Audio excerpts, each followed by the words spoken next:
Je lis du livre de Genèse, chapitre 28, les versets 10 à 15 qui suit. Jacob partit de Beersheba et s'en alla à Charan.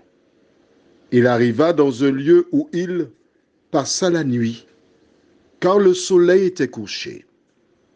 Il y prit une pierre dont il fit son chevet, et il se coucha dans ce lieu-là. Il eut un songe, et voici une échelle était appuyée sur la terre, et son sommet touchait au ciel. Et voici les anges de Dieu montaient et descendaient par cette échelle. Et voici l'Éternel se tenait au-dessus d'elle. Et il dit, je suis l'Éternel, le Dieu d'Abraham, ton père, et le Dieu d'Isaac. La terre sur laquelle tu es couché, je la donnerai à toi et à ta postérité. Ta postérité sera comme la poussière de la terre. Tu t'étendras à l'Occident et à l'Orient, au septentrion et au Midi. Et toutes les familles de la terre seront bénies en toi et en ta postérité.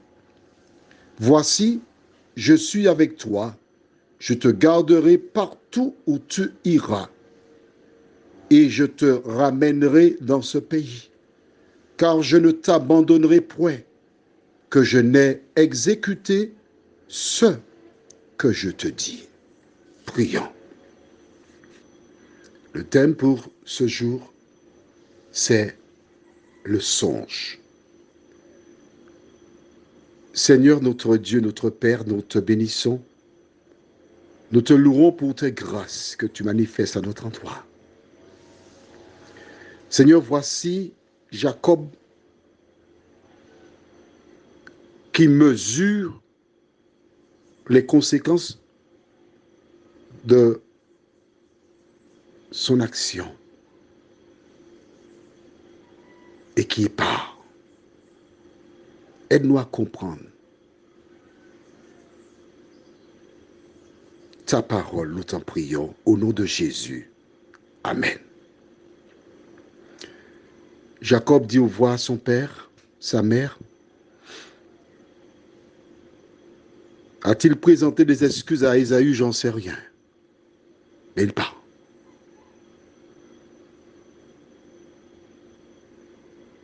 Il a peur. Il a peur parce que il se trouve qu'il y a des bandes qui circulent et quand on rencontre un homme seul, on le capture et on le vend comme esclave. Mais il y a une protection sur Jacob. Il arrive quelque part, fatigué, se couche pour dormir. Et pendant qu'il dort, voici Dieu qui lui donne un songe. Nous avons lu, d'accord? Donc je ne vais pas en parler encore parce qu'on a beaucoup de choses à voir dans cette histoire. Une échelle qui relie la terre au ciel, Dieu est au sommet, et Dieu parle à Jacob. La première chose que j'aimerais que tu notes, c'est qu'à aucun moment, Dieu a fait un reproche à Jacob. Est-ce qu'on est d'accord?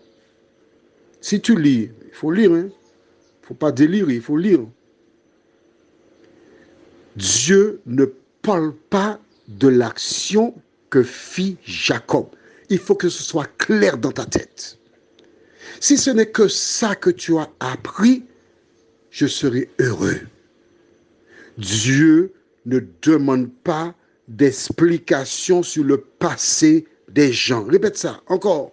Dieu ne demande pas d'explication sur le passé des gens. Une dernière fois, Dieu ne demande pas d'explication sur le passé des gens. Nous parlons de relations entre Dieu et l'homme. On est bien d'accord? Faut pas dire à ta femme, écoute chérie, écoute ça. Écoute ce que le monsieur dit là. Dieu ne demande pas d'explication. Donc, tu n'as pas d'explication pour me demander où est-ce que je dois hier soir. Ce n'est pas ce que j'ai dit. Hein. Je n'ai pas dit ça. Hein. Il ne faut pas dire ce que je n'ai pas dit. Parce que toi, si tu dis ça à ta femme, tu as intérêt d'aller faire un petit test. Parce que tu ne sais pas si tu n'as pas un petit soda. Respecte ta femme. Et Dieu donne un songe à Jacob. Dieu fait des promesses à Jacob.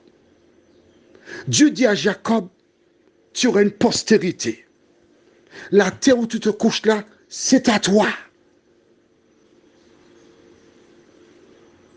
Qu'est-ce que le songe de Dieu t'enseigne? Dis-moi. Dieu n'est pas venu juger Jacob. Il est venu lui apporter de l'espérance. Il est venu le fortifier. Il n'a plus de mère, il n'a plus de père, il n'a plus de famille. Dieu est la famille de Jacob.